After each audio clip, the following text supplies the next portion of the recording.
Ça, c'est une vraie question, c'est la question de ma vie. Comment est-ce que je décris mon style? Je n'en ai pas.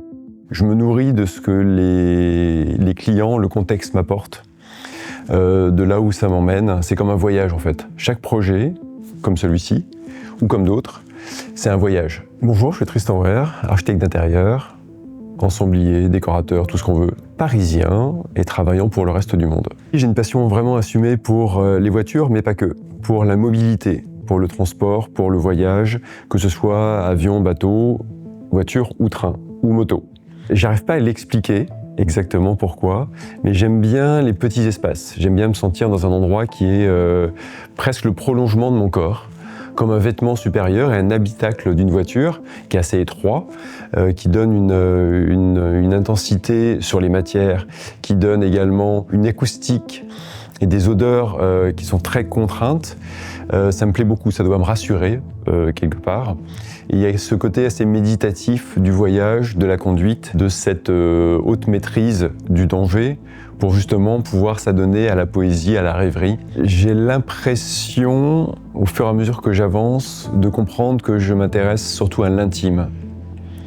Donc à la personne. Je suis un designer humain, j'espère, et je dessine pour d'autres humains, pour eux, pour leurs besoins, pour leurs émotions, pour leur sensibilité. Et donc je me projette dans pas ce qu'ils demandent, mais ce qu'il leur faut. Je suis un peu finalement comme un tailleur qui réalise un costume en fonction de la morphologie, de l'utilisation d'une autre personne.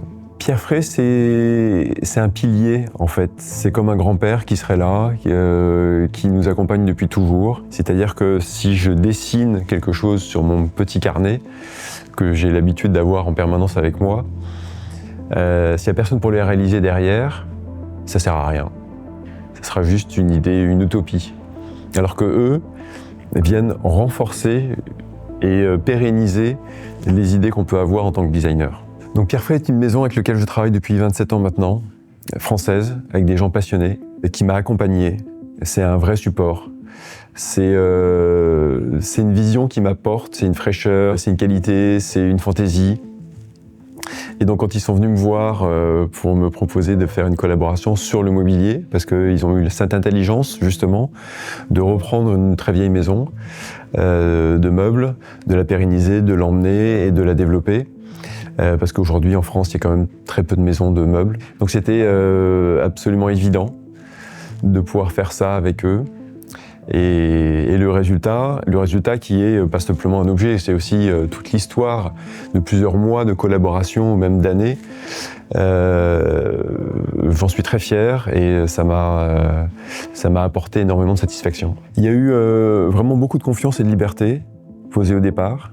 Il y a eu une idée, parce que moi je m'appuie toujours sur un brief, il faut que je structure ma création sur une intention. Pour qui est-ce qu'on va destiner ces meubles? Quelle est l'idée? Quelle est la cible? J'ai besoin de certaines contraintes pour être plus libre pour créer. Et ensuite, ils nous ont laissé très libres pour arriver avec beaucoup de formes. Donc on a dessiné peut-être une quinzaine de chaises différentes. Je leur ai laissé prendre la décision de lesquelles ils voulaient qu'on développe. Et ensuite, on a eu ces allers-retours entre cette vraie plaisir et liberté de présenter des choses et cette nécessité à un moment donné du choix. Et donc ça s'est fait à quatre mains, vraiment, pour aboutir à ce que vous voyez autour de moi. J'ai dessiné pour eux, je me suis inspiré d'eux et j'ai essayé de faire pour eux et de m'élever en fonction des valeurs et de l'ADN de cette marque-là. C'est quelque chose de classique, mais avec une profondeur très subtile. Et c'est ce que je pense qui est important aujourd'hui dans un monde qui est très bavard, qui s'exprime en permanence pour dire bien souvent trop de choses. Et je pense qu'il faut revenir à un certain calme, être plus posé, pour être encore plus attentif aux choses. Et je crois que Thalie et Loggia parlent de cela et rendent compte de cela. Comme tout est fait en France, avec un haut niveau de qualité, ces chaises-là vont résister, vieilliront bien et seront encore plus belles dans 10 ans ou 20 ans. Les deux ont ce trait commun qu'il y a, en termes d'ébénisterie, un vrai travail sur le bois, sur encore une fois les assemblages, sur le détail qui est juste ici, qui est comme un passepoil en bois qui vient continuer le passepoil en tissu.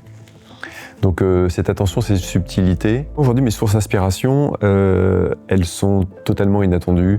Bien souvent, c'est le cinéma, bien souvent, c'est une envie, une rêverie. Le temps peut impacter, évidemment. Et c'est plutôt cette idée de ces voyages au long cours, sur des bateaux transatlantiques, merveilleusement dessinés par des architectes et des ensembliers français, et où on vient s'asseoir vraiment là pour regarder des choses, pour faire en sorte que ce moment où on est en contact avec le fauteuil soit très précieux, donc de ce bonheur contemplatif. Et donc Loggia vient de cet endroit qui est comme une terrasse à l'intérieur, où on vient et on regarde et on profite de ce moment-là.